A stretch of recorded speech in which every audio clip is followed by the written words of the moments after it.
All right, everybody, and welcome back to Higher Density Living. I have to say, we've had some guests here on the show that we've had a great time speaking with, and you all know that if you're an avid listener, the foundation of just about everything we talk about, in terms of creational laws and the law one, happened from a very key group of individuals that made a great sacrifice of time and energy to put that material together with a very strict, narrow band contact. And we have a special guest today, one of the last members of the group, who was the scribe, probably one of the more important jobs, making sure that every word was accounted for properly, re-listening to the tapes. And his name is Jim McCarty. Jim, I am super stoked to have you on the show. Trying to keep my cool, keep the caffeine levels down so I don't get crazy here. But thank you very much for coming and joining us on Higher Density Living. Well, it's an honor to be here. I'm glad to be here. Glad to do whatever I can to help out the study of the law of one. Listen, if you want to help, then I'm here for some questions. So just to kick this off, if you don't mind, a lot of people understand the context of the law of one. They understand the teaching from being here on the show. I'd love if you could start to frame a reference for them, your role in the group, and then beyond the role in the group, why the three of you were important in the terms of making this contact happen. Why is there a difficulty in these types of contacts, right? And I think if we can give that frame of reference, that'll be a good platform for us to step off on. Okay. Well, Don and Carla first began the work of LNL research back in 1961 when Don began his first channeling group. And Carla was a member of that group. And she didn't learn how to channel right away. She just enjoyed the messages and silent meditation.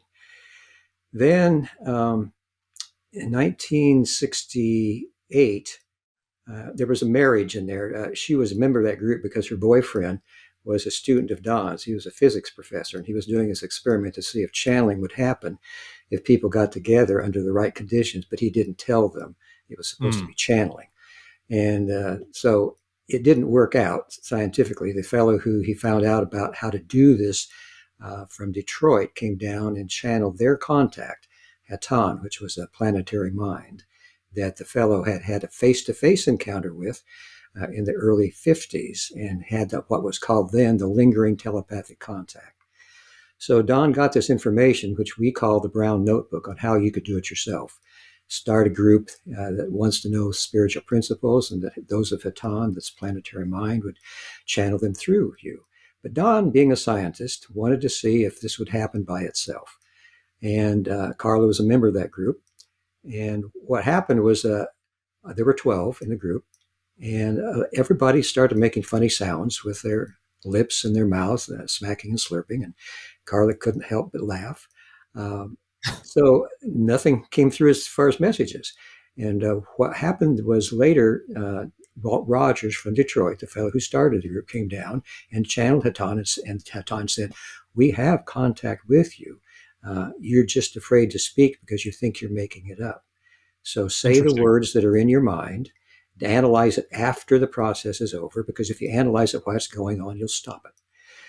So Carla and the fellow Jim DeWitt that she was married to at that time ended up out in Vancouver, British Columbia, because he was trying to evade the Vietnam War draft at that time.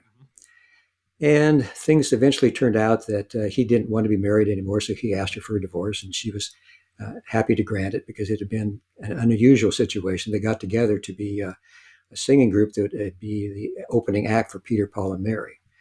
And he finally decided he didn't want to do that. Somebody asked him for an autograph before the audition, and he said, "I'm not going to do this the rest of my life." And that was the reason they got married. So they got a divorce in 1968, and Carla came back to Louisville and saw Don again, and they began to live together. And so in 68 was when that work actually begun. And their channeling was of Hatan at that time.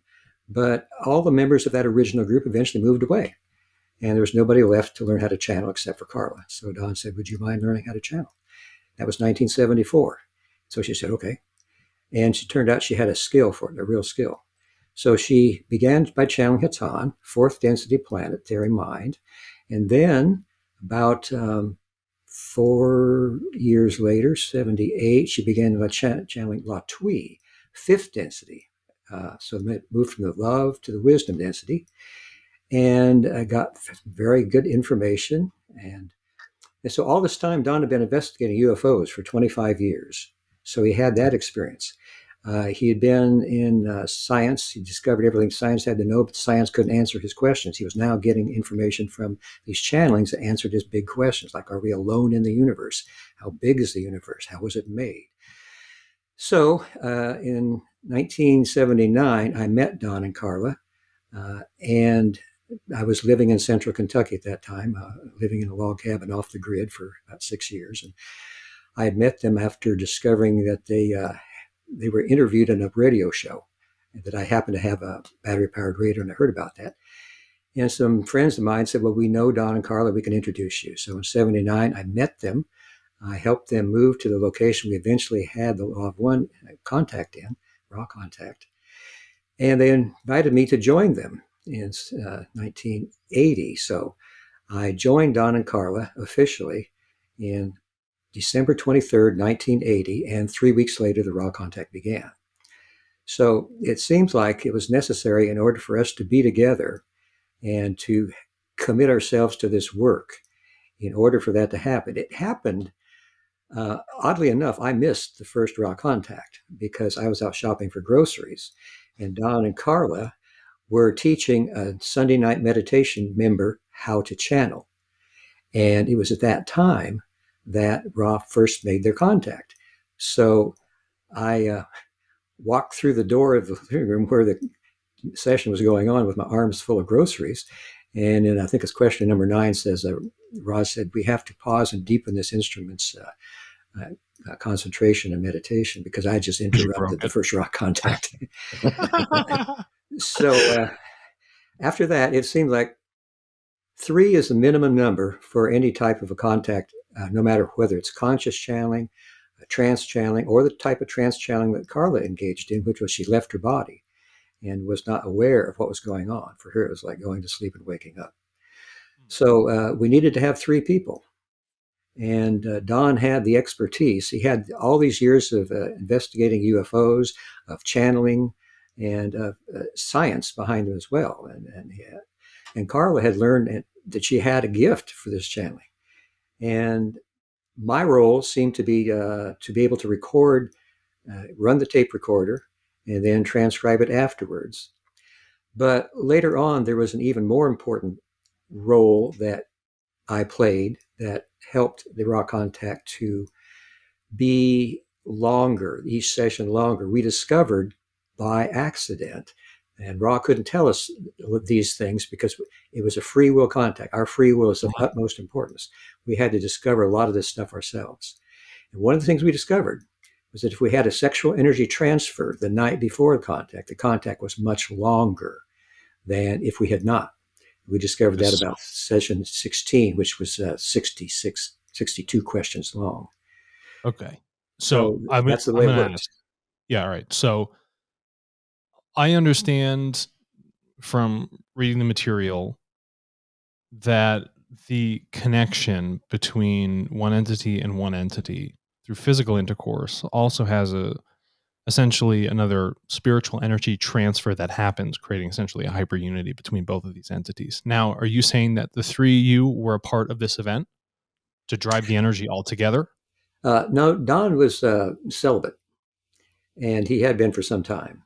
So Go ahead. Okay, go ahead. So I don't want to interrupt. I'm just trying to understand. So were you the one that would have sexual intercourse with Carla, and Don just was there during the event? Like, No. how does that drive? How does that work? Yeah, he was somewhere else in the house, probably watching maybe television or meditating. Got it. And like I said, he had been celibate for some time. He had been into white ceremonial magic and had discovered that it was much more proficient for him. He and Carla, when they first got together, did have sexual intercourse and they really loved it. And then after a while, Carla said, I kind of get the hunch, the feeling that you're not really into this. He said, yeah, you're right. So from that point on, he was totally celibate with her too. And then when I came along, it was just perfect because he and Carla were the couple, but it was an unusual relationship because there wasn't any sex. And Yeah. I fit the bill. It just so happened that that Lucky was the you, way it worked Jim. People got to start getting their battery powered radios out. I guess that could help everybody. So, all right. All right. Now, contextually understand that there's energy to help drive the contact. 3 is required. First of all, why were you listening to the radio that day? Do you even remember why? Were you driven to do it? Was it some precognitive thing? You're like, I got to listen to the radio. Today's just happened to be the day. I don't exactly remember. I know that my little battery powered radio was something I rarely listened to. Occasionally, I would listen to a football game because at that time I was into sports. Got it. And so I think I just actually turned it on one night to see what was on.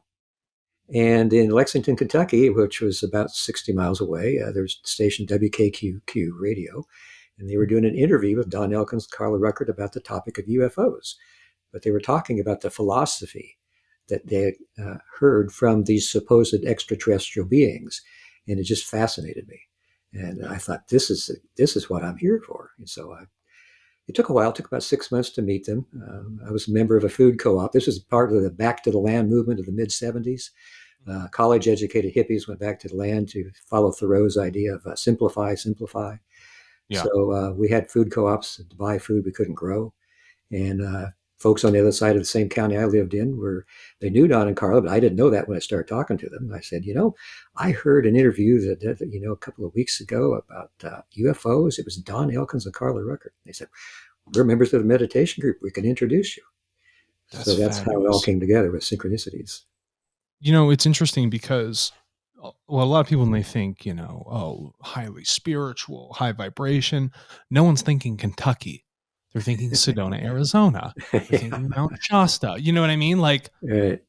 I understand contextually from the end of the book that Ra had suggested that it's a place that is, with a thicket of trees, things of that nature, that energy is actually beneficial for the contact, beneficial for mind, body, spirit complex. Is that correct? Especially for Carla. She needed to take Okay. speed walks throughout the neighborhood in order to keep in shape for the raw contact. And being within the primal nature environment was very helpful for her. But our area there didn't really offer that so much. The reason trees were so good for her was when she's a kid, she just would run out and hug trees. So we had trees I've on our seen, property. seen him do it. Yeah, he's done it a bunch of times. Him hugging a tree is like, wow, where'd that bear come from? So So that was what Ross suggested. interesting. And so when you found that going through the contact, and when a suggestion was made, was the suggestion readily adopted? And did you see or feel significant changes post the adoption of the suggestion by Ra? What type of suggestion are you talking about? Just any Like suggestion? Or any suggestion at all whatsoever? well, like I said, they did not make a lot of outright suggestions without us Mhm. first asking in that area Yeah. uh, what we should do. We had to be able to demonstrate a real desire to know something, to already have some information about it, and to ask further information. So, as to, like, say, Carla's exercise program, um, once she got going on it, then Ra was able to give us specific information about how long she should do her walk, how long she should do aerobics. And Mhm. when we had a whirlpool to help take the pain out of her arthritic body, how long she should use that. On her diet, the suggestions when Don asked, well, what's the best diet for Carla considering her allergies? She's allergic to so much food stuff. Uh, and so they could get more suggestions in that regard. And when we finally discovered that the sexual energy exchange was helpful, we asked about it. Then Ra could give us information about, well, if both of you dedicate yourself in the sexual energy exchange to the service of the one infinite creator, Mhm. then the sexual energy power is doubled. If we had not made a dedication of that action between us to the creator, service to the creator, then it would be half of what it was when we made the dedication. Oh, okay. So this leads me then to one of the larger questions I had in reading the material before I even get into other stuff, because you talked about doubling. How am I supposed to understand the law of squares or doubling? I've gone through the math so many times. And from what I understand, it's not the physical beings that really account for the doubling itself. It's essentially the calling, right? That happens Mm-hmm. through, the level of consciousness and the thought. And Right. when those thoughts combine, that power has a greater power to it, which could be greater than the actual physical amount of entities. So how do you explain the law of doubling? Even what you're talking about through the act of the sexual intercourse or through thoughts or the calling that people have for the one infinite creator? Well, basically, the doubling was in reference to the call from those on planet Earth who wanted contact with either the Confederation in general or Ra in particular. Yeah. And it works like if the first entity is the base, then if a second entity calls, then it's two. Another entity calls, it's four. Another, it's eight. Another, it's 16. Another, it's 32. Another, it's 64. Then 128, 256, 1012.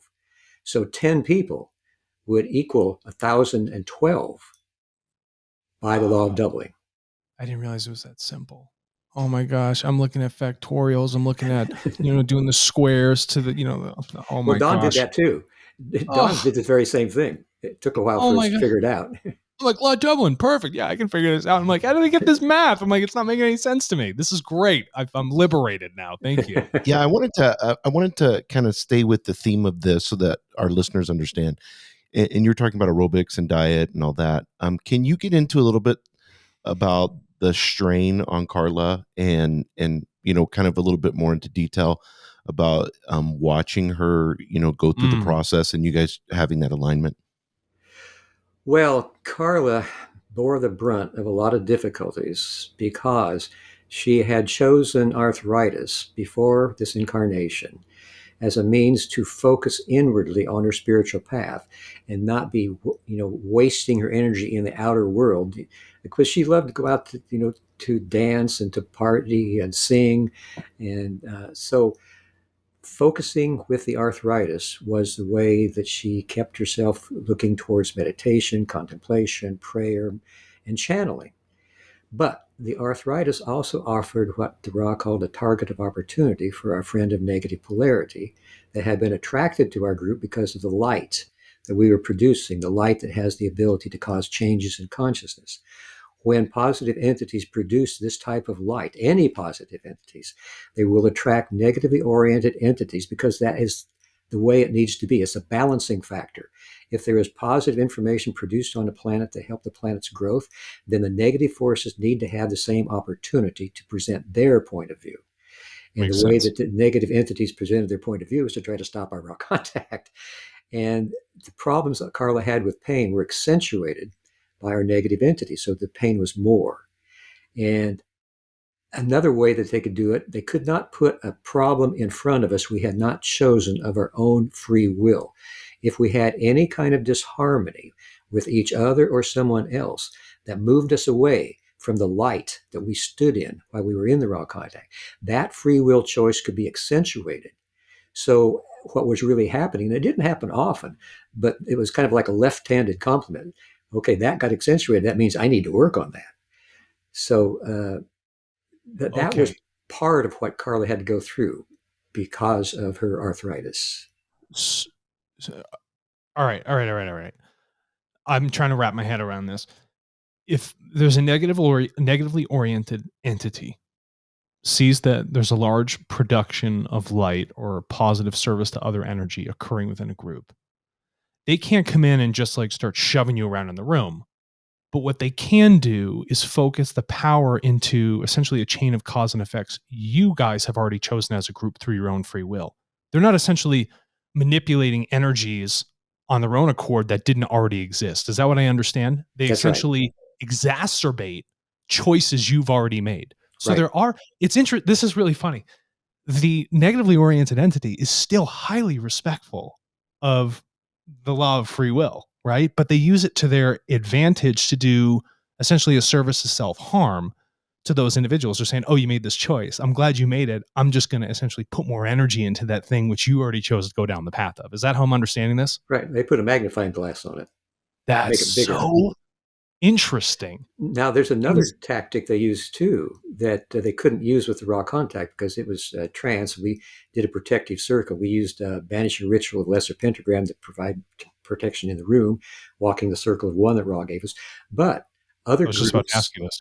Yeah. other groups that have conscious channeling, they may try to channel through the same entity that has a positive contact and mimic the positive contact for a while until they begin to turn it slightly away from the positive polarity. And so a lot of contacts start off very positively and then they because they're producing information that can transform consciousness, then the negative entities have a chance to provide their point of view by channeling through the same channel and saying, I am whatever their channel was channeling, I am so and so, and then continue from there on. So that was what Ra called a mixed contact. Most contacts would start off very positive, and then this negative entity would come in and begin mimicking and then turning you away from your source. So that's another way that the negative forces could use your free will. If you didn't know enough, and this is one thing Carla did throughout her life, she said, there has to be a way that conscious channels can challenge any entity that wants to speak through them every time. And so she figured out a way of doing that. Okay. All right. So this is why I don't want to say I detected frustration in the response of Ra, but when Don continued to ask about things that would otherwise be about UFOs, conspiracy theories, government operations, Ra says, asking about those things, I'll answer it, but it's not really the most purposeful thing you should be doing with this time. And my understanding is that because he continued to ask that actually opened up like cracks, if in a metaphorical sense, for the contact to be infiltrated by negatively oriented entities, because it wasn't just such a pure, straightforward law of one question in service to the creator. Is that my understanding here? Is that it can start positive, and if we don't maintain a really strict direction with what we're doing and start to go off into tangents where it could be easily manipulated, like Ross said, you should probably stray away from that, just in a general sense in which I'm saying.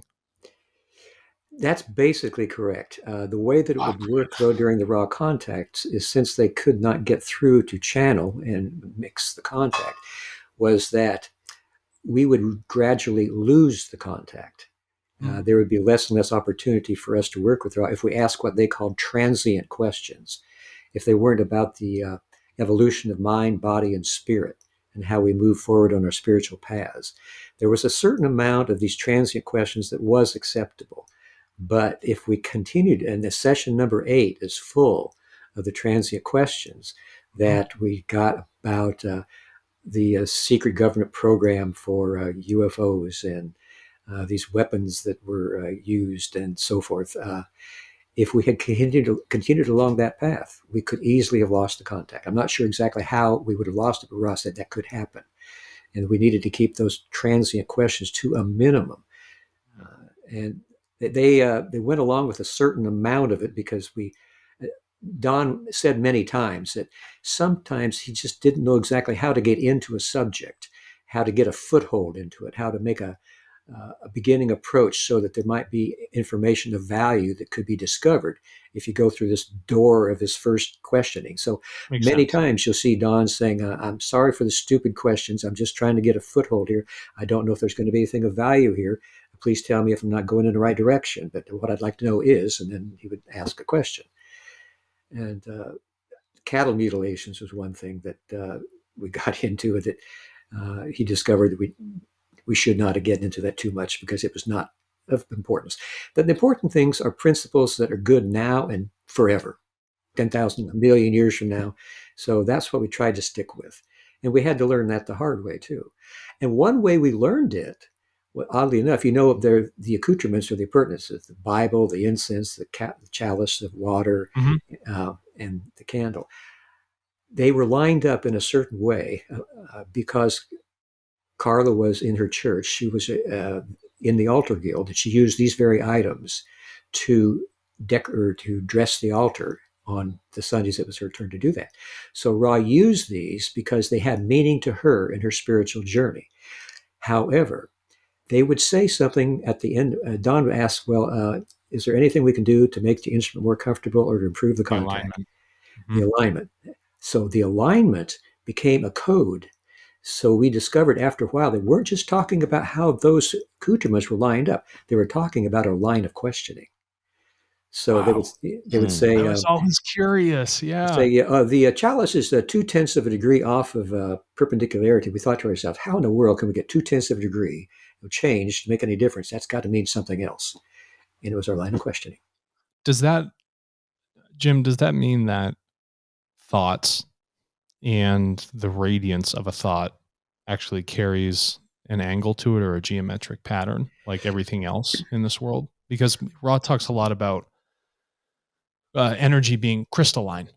And when I think crystalline, that is geometry at its core. And so is is there almost like an intermix between these things? I believe there is. I believe that transient questions have an alignment that is not in congruency with the direction that the narrowband contact that Ra had would Mm, require. So they mentioned that, and we figured out the code. So I think, though, what you're saying, though, is probably the spiritual principle behind it that is really the basis of it. okay. Yeah, no, I'm starting to figure this out. So when you had spoken about walking the circle of one, and this was never brought into clarity. I lacked the visual after I was able to read the material. And Ra had spoken at one point about white magic. Did this excite Don? And could you explain what walking the circle of one is in terms of that practice? Well, as far as the magical ritual, it provides a wall through which negative entities cannot pass. Clockwise or And counterclockwise would you walk? clockwise, always Clockwise. clockwise. Why is that? That is the positive direction. Okay. It's So right turning always. Got it. Deosul is what it's called. Widdershins is counterclockwise and is Oh, used for Wittershins. negatively oriented entities. So we Okay. walked the circle. We each had a card in our hand. Why are we here? I would say. Don would say we seek the law of one. And I would say, why do we seek Ra? And Don would say Ra is a messenger of the law of one. And went on. So that was given to us by Ra to provide a wall of light that would Mm, protect our contact. And if we made a mistake in walking that circle or saying a word or tripped, which we did a couple of times, then that created a hole through which our negative entity come and could begin working on Carla's body to create distortions and problems. And you probably saw that in a few places. Session 62 was one where it yeah. happened. So that was the way the wall of light worked, and it had to be done correctly, and the intention had to be pure. And That that was, tells me it was then, okay. That tells me then as you walk and as you think, I know time's relative to us because we're moving forward. And if someone sits in a time space dimension, that you're actually leaving an energetic trail. And how many times did you walk this circle? How many times would you continue to go in this pattern? Is it it for a probably took period of time? us 2 to 3 total circuits around the bed that Carla was in. Okay. So that tells me then as you walk, you're leaving essentially an energetic trail, which you continue to strengthen and strengthen with your thoughts as you go around. So it starts to put you in alignment at the same time she can get into alignment. You're building that safe space, right? You're creating, I guess, like a wall of white magic for a sense around her Hmm. so that when she moves into it, nothing can disturb something that's so narrow and fine band, like tuning into a radio station. Sometimes you can Right. just get something in between stations. And I feel like that's what you guys were searching for. Yeah. Yeah. Yeah. Their narrow band was what we were looking for because it provided the information that Don could finally get all the answers to his biggest questions. And the more questions kept coming, That's 2,600 questions altogether. now here I have an interesting part about this. You got to speak to Carla regularly. You understood how she talked or spoke in her normal nomenclature. When she was doing the trance channeling, and I've heard the tapes, was the vocabulary which she used outside of her nature. Can you tell me that it was beyond words she would even have a concept of using within phrase? I feel like you'd have to have Professor Murray, who put together the Oxford English Dictionary, standing next to her, telling her what words she should use to explain it. Yeah. Carla had a very large vocabulary, but she Okay. didn't know all the words that came through the raw contact. I mean, I think we figured out altogether there were 200. We got a glossary of these words that many of which we had not heard before, and so she didn't know those. But she had a large vocabulary. She was very intelligent. Okay. All right. I was curious about that. And here's my last point of curiosity, and then we can really get into the teaching. I'm sure Jason has some questions. I realized that after reading the material many, many times, there is a mathematical balance to the responses which Ra gives. They're all because the point of sixth density with which that collective is at, the way they speak, being the law of free will, right? Removing the distortion and being in mathematical balance of positive and negative. Every single response I've seen that Ra gives does not push someone towards one polarity or the other. It stays completely neutral, Right. still uplifting, still understanding, but is mathematically balanced. If you look at the sentences, it almost looks like it's a it looks like an equation every time they respond. And I thought it was one of the most profound, fabulous, and most evolved set of responses I had ever read when I had realized such a thing. Did you guys ever see anything like that? Did you recognize that? We were very impressed, amazed that Ra could speak with such precision and Right. profundity, that every word seemed to be perfectly chosen, that there was not a better word that could have been used anywhere in any sentence. And they said that they were very humble about it. They said, your sound vibration complexes are not exactly correct in many instances, and we have to choose words that are as close as we can come. And Mm, understanding, if you will probably notice that they always qualified their use of the word understanding, yes. because in our particular environment of third Yeah, yeah. density, understanding is not really possible. All we can do is come as close as our words allow. So does Ra state that there is a more perfectory language, one that would make more sense for the enunciation, understanding, and ideological um, absorption of these ideas of law? One, would that be Sanskrit or Hebrew, which was discussed towards, other ends, probably, I think, in the third book, maybe? Right. They did say that those seem to be as if they had fallen from the logos. Okay. That the logos of the Milky Way galaxy say that those are far more precise than what we have in any of our other languages on Earth. Interesting. Yeah. I found it the cross corroboration of that comment with NASA at a time when they were trying to develop computer systems to help with, calculating trajectories for space launches. They said, well, we should use Sanskrit as the language for this because it's so Oh, precise.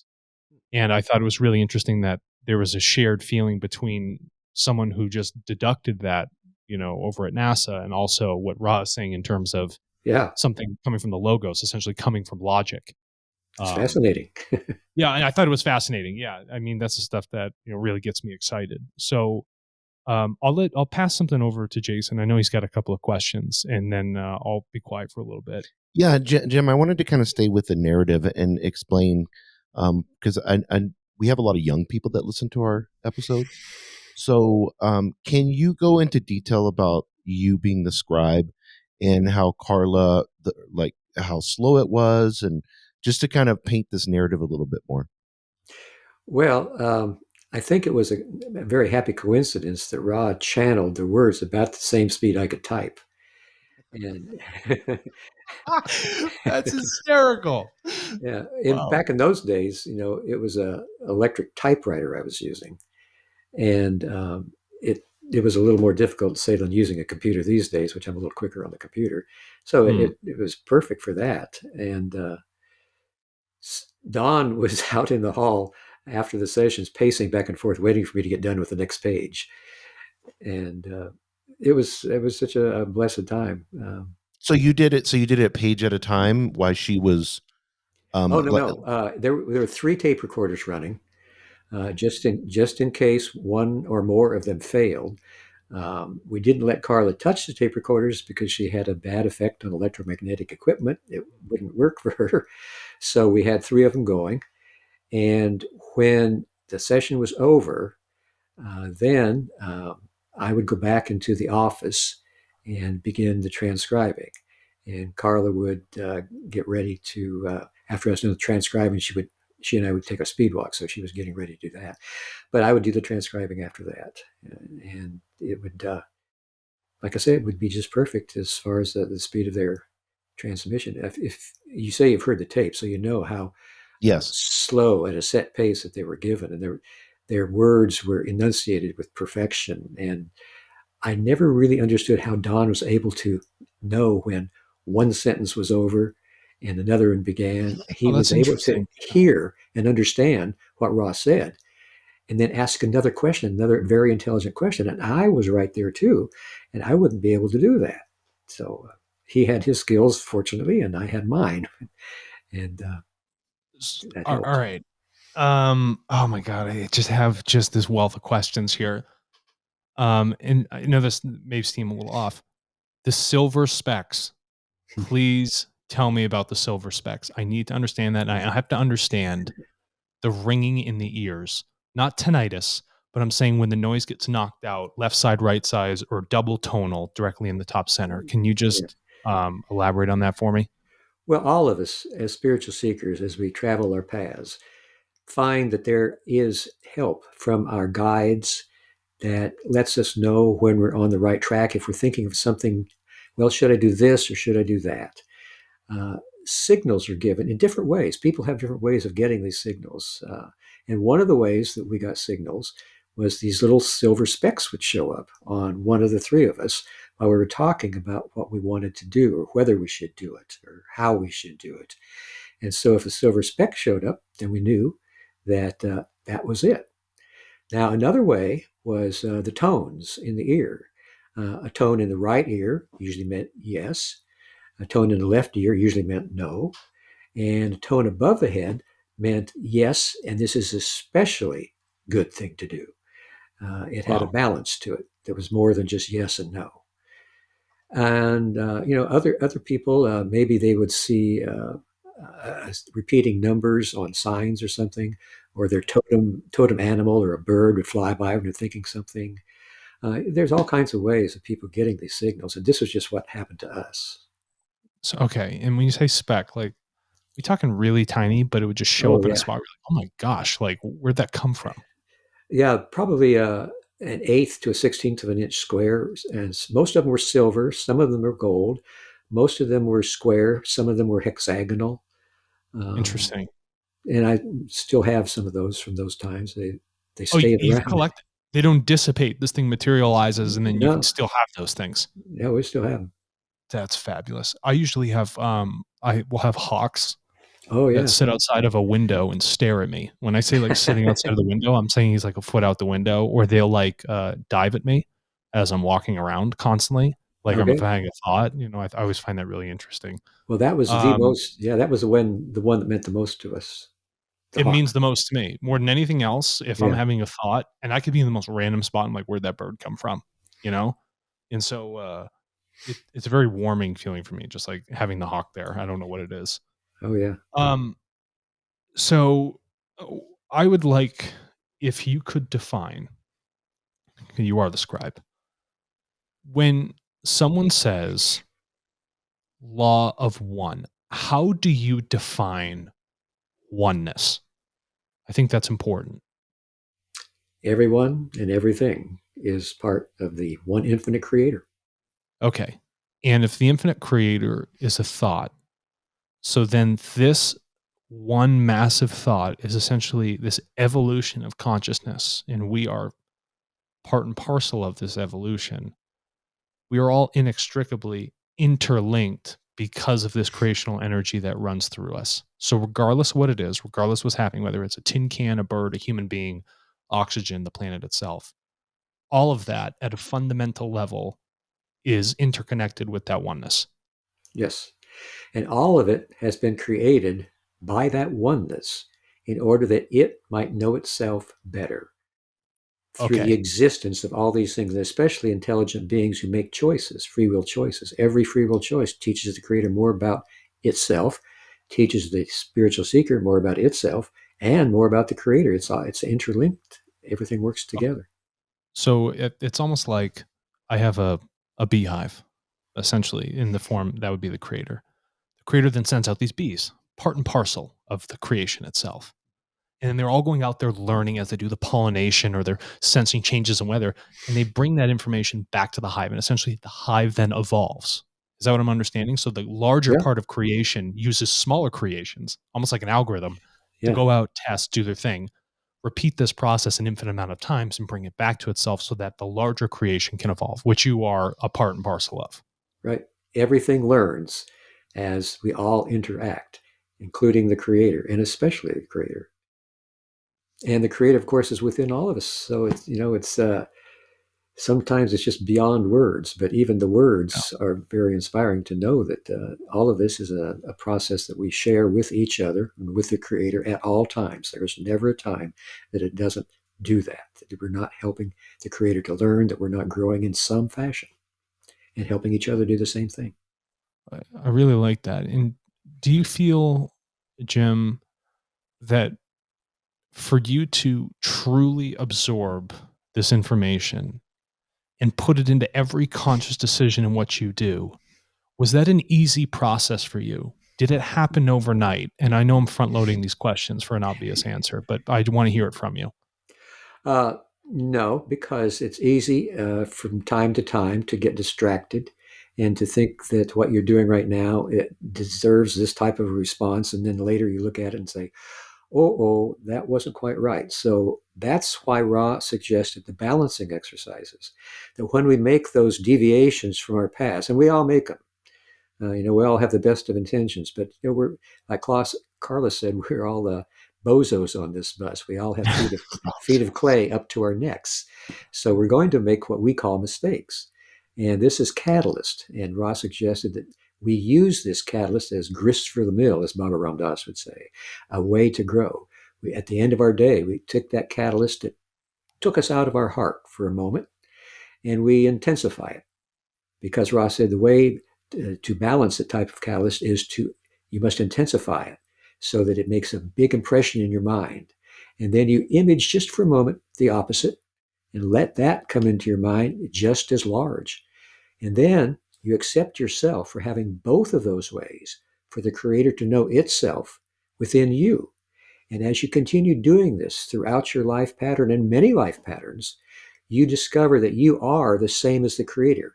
Every thought every being has ever had at some time is within you as well as its antithesis. So you are becoming the creator as you're becoming a 360-degree being as you do this. And all of this balancing then gets more of you to know yourself. And if you can accept yourself, and then the other You part of that become equation is you become the creator. um, I'm shook. Yeah, Yeah, I've like the, I'm gonna have to rewind that, yeah, listen I'm to gonna it. have I like, encourage everyone, yeah, over and over and over again. holy smokes, Jim. Easy. So this, oh boy, an individual, if something negative is occurring, having a very strict focus on that event, not to look at it in the sense that it is there to harm you, but to use it as a teaching moment and then equalize the energy of it by recognizing the antithesis or the negative or positive attribute as what is occurring, allows you to move to a more creational, equalized state. Is that correct? That's right. So when Everything Ross is says, oh, food go for ahead, yeah, growth. everything's food Everything, for yeah, growth. yeah, So every catalyst, every action, every cause, every effect, every interaction allows for that learn, teach, learn for the advancement of the mind, for the advancement of the body, and for the advancement of the spirit itself. Is that correct? that's right. So it's It's all, not inherently difficult in the concept of what it is the practice of doing it is the thing that is difficult and requires a lifetime of study and use. Is that what I understand? Right. Ross suggested that a lot of our learning in the third density is traumatic. It's hard to deal with because this third density is so far apart from the reality of unity that it's sometimes difficult to balance some things. But Ross suggested everything is a chance to learn, that there are no mistakes, and that we can process whatever occurs, so that eventually the response we have is love. That is the desired outcome. And that is the way you know you have catalyst, is if something takes you away from your feeling of love for the moment of what's happening with you, with others. Then you know that you have some work to do there. You've been given an opportunity to grow. And for the word love, Ra had said, I'm like backtracking in my mind here because you guys have so many books. The the fourth density love, green ray, was that chakra an emission chakra? So when you exude love, you exude understanding. So when they say it's about the other self, that doesn't mean that there's an inpouring of energy into the heart chakra area. You're essentially outpouring understanding onto others. Is that how I Right, understand that? right. Okay. So love then in the definition of that word is really about service to others and understanding of other selves because they're the mere reflection. Correct? Right. If we can give this love to others at least 51% of the time in all of our thoughts, words, and deeds, then that's the way that we graduate into the fourth density. Just 51% of the time, just enough to tip the scales, just enough to point the direction. Interesting. Yeah. And go ahead. Oh, Yeah. yeah, Jim, because we're getting into like practical applications on love and definitions of love, and we're always those love light love. So, can we get into light and kind of more of the not just a definition of it, but more kind of the practicality? Because a lot of people say that love light, let's just shine our light, all those different things. Can you clarify that? Well, light is one of the distortions, shall we say, of the law of one. The first distortion was free will of the creator to decide to know itself. The second distortion was it would create the universe through the power of love, or the logos. And by focusing its free will decision to know itself through love, it created light. And light is what the entire creation is made out of. Everything that we've got here in a material sense is photons vibrating at various speeds of rotation and various angles of rotation to create physical, what we call physical matter.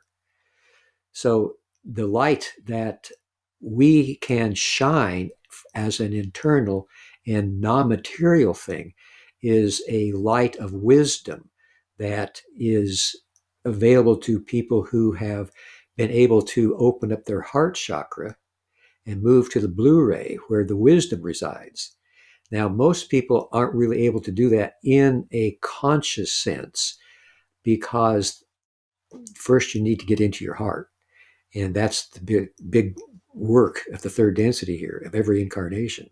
And in order to do that, you've got to work with your lower energy centers, the sexual ability and the survival of the red ray, the individual eccentricities you are as one human being, and then the yellow ray of group energies. All of those have to be energized and opened so that the love light comes through, activates the heart. And when that's done, then you can graduate. And you can also go further. The work of the adept is to move into the blue ray and be able to express clear communication and maybe even inspiration, and to receive it as well from others. And then, of course, the indigo ray, the work in consciousness, the thoughts are things. And so, but the beginning of it is the heart. And so there's two different ways of really using the light that has created everything that we have, and then the light that we shine when we activate our throat chakras, the blue ray. So we all have the ability to take this thing, which is pervasive through everything. These photons of light. You're starting to sound like Dewey B. Larson over there, Jim. And um, as that goes through there, it's there. It's ripe for the taking, ripe for the use. It's a catalyst. But most of us, through misalignments or obfuscation or ignorance, or not even paying attention to it, don't use it to our advantage, evolutionary advantage. Evolution in consciousness, body, and spirit itself. How would one, in a practical sense, beyond knowing yourself, accepting yourself, becoming the creator. Like, have you found any examples in your everyday life which you use as a reminder for doing small things or large things that say, oh, I need to just continue to think in this manner, or I should remind myself in this function. Oh, I just had this thought, but let's review on this. What have you found that is a good way to constantly trigger and re-trigger those processes of balancing and equalization within your own mind? Well, I just try to look at my day after it's over and to see if there was some way that it could have been enhanced in the way of loving. And if there was something that fell short of that, then to try to look at that as a chance to grow, as I said, in the balancing process. Um, I live because of the pandemic, my guys don't work here in the office anymore, they're remote. So basically, I have a monastery here. Uh, my cats and I live together here. And I have a lot of chance to do reflection. I do a lot of meditations. I meditate a number of times throughout the day. And I try to bring my state of consciousness into a sense of seeing everything I do, no matter how trivial, as being a way of knowing the Creator, of knowing myself, of sharing love. So I talk to my cats. I talk to myself. I talk to things around because I believe that, oh, this house, for instance, I believe it is a living entity. Roz said that when we moved into it, already was blessed. And over, 38 years I've been here now. I believe there's been so much blessing by the channeling groups we've had there. People have come and gone that have been so beautiful. All the workshops. I think everything here is a living entity, and that I can interact with everything in a positive manner or in a negative manner. And I can discover ways of improving and focusing more clearly and precisely on what it is I want to do. So this is the place that uh, mirrors to me how best to live my life, everything I Wow. do in it. And you're in that constant state then of remembrance because of the environment with which you are in and how you choose to practice your thoughts within that environment. Do you at all miss the contact? Do you ever wish you could have had more? I mean, after reading book 5, I was like, shoot. I mean, I didn't even get to finish the tarot, or tarot, however you want to say it. Like, I wanted more. But how do you feel about that? Well, I think definitely those were the golden days. Those were the days that I incarnated for. And I believe there's more work here to do and doing our best to do that work. Carla has been gone now for almost 7 years, and I miss her tremendously because after the raw contact, we had 31 more years together where we worked with the channeling process and with workshops here and went around the country speaking to people. And she was such an inspiring person. And just lately, Gary, one of my co-directors, found from her book, Living the Law of One 101, The Choice, she made hour-long talks that would introduce people to the concepts in each chapter. So there are 12 of these hour-long talks.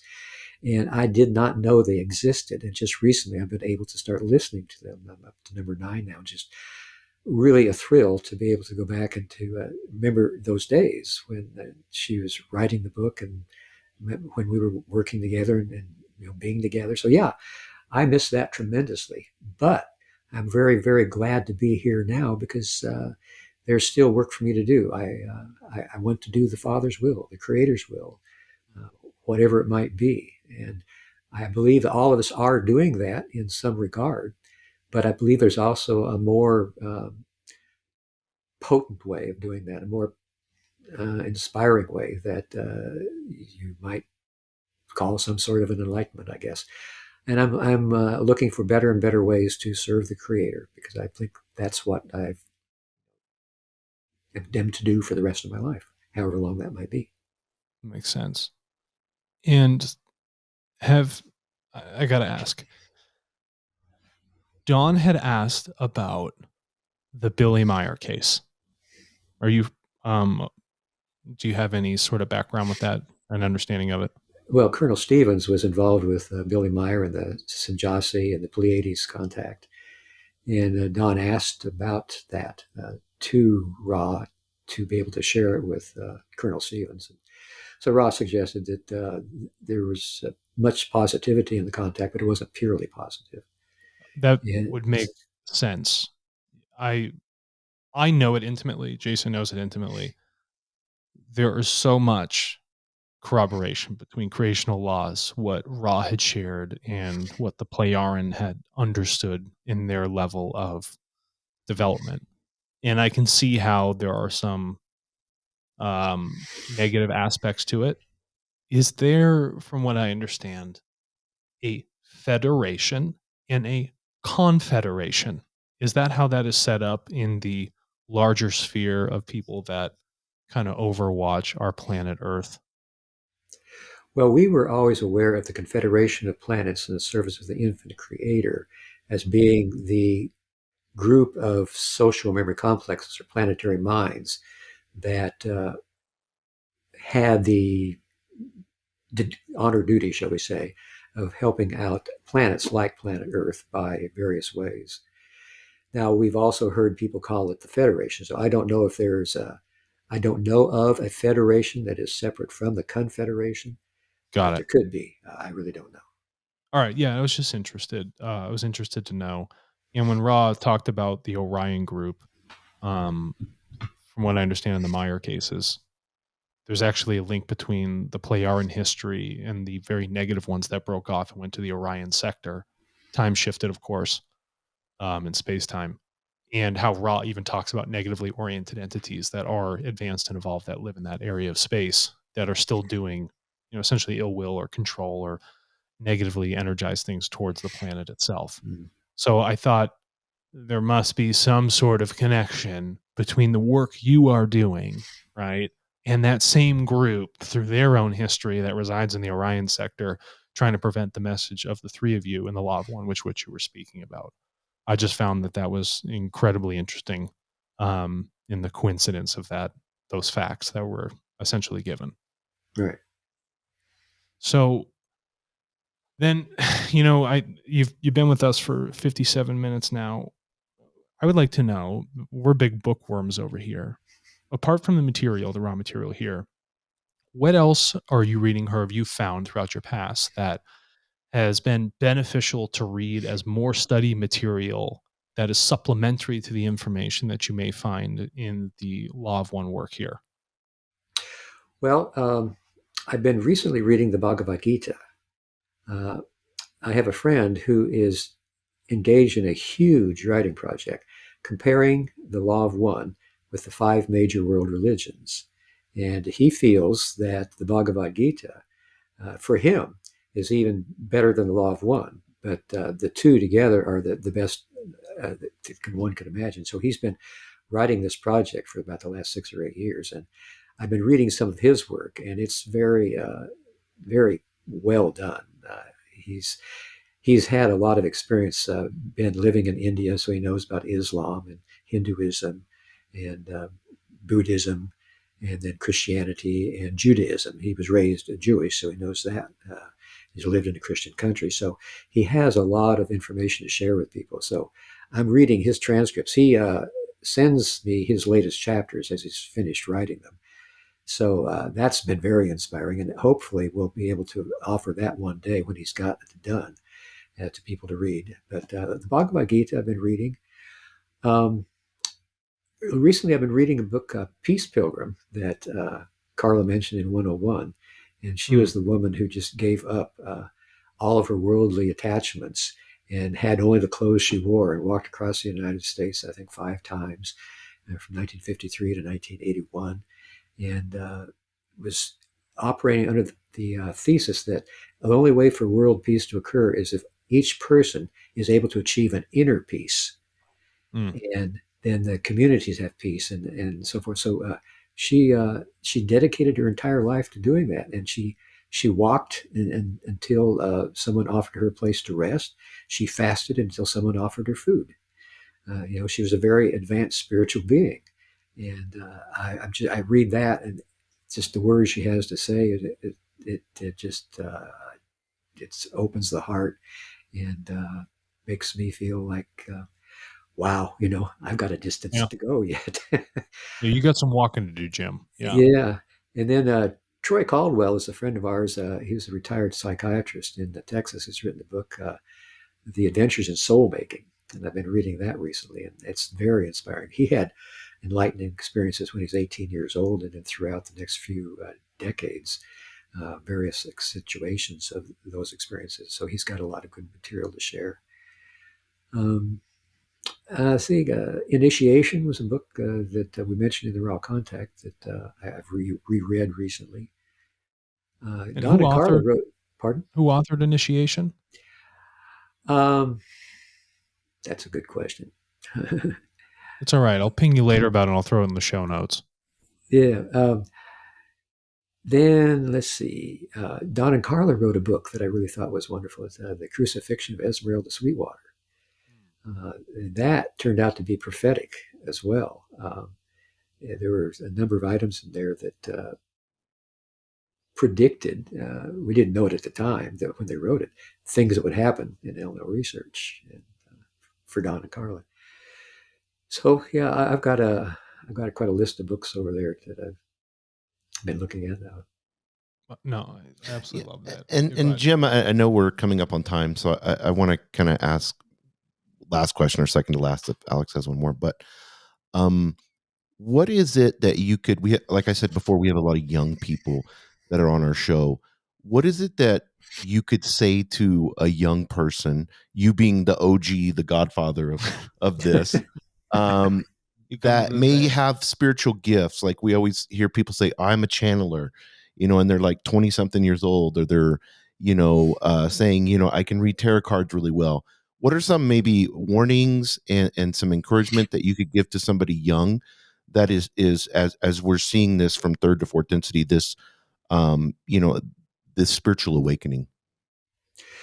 Well, as far as channeling goes, it's okay as far as we ever determine to channel your guides by yourself.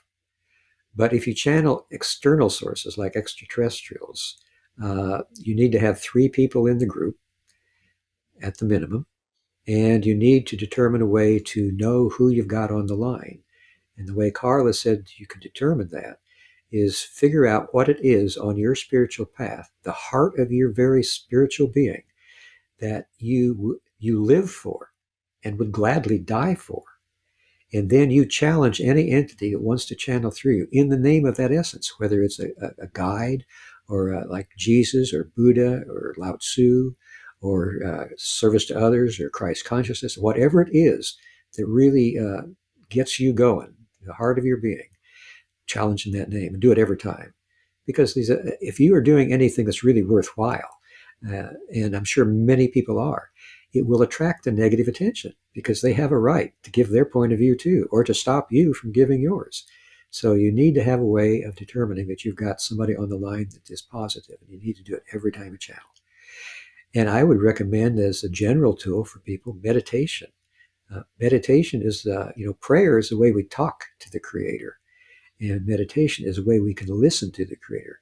Now, you're not always going to get words back. As Carla said, sometimes in meditation, the Creator speaks to us in thoughts too deep for words. So sometimes it might be images or inclinations or feelings, or synchronicities that happen afterward. But meditation is the way to really find your journey, find your path. You can even use it to ask yourself questions. Instead of waiting for the hawk to come around, maybe in meditation you ask a question, and then you meditate and you see what comes.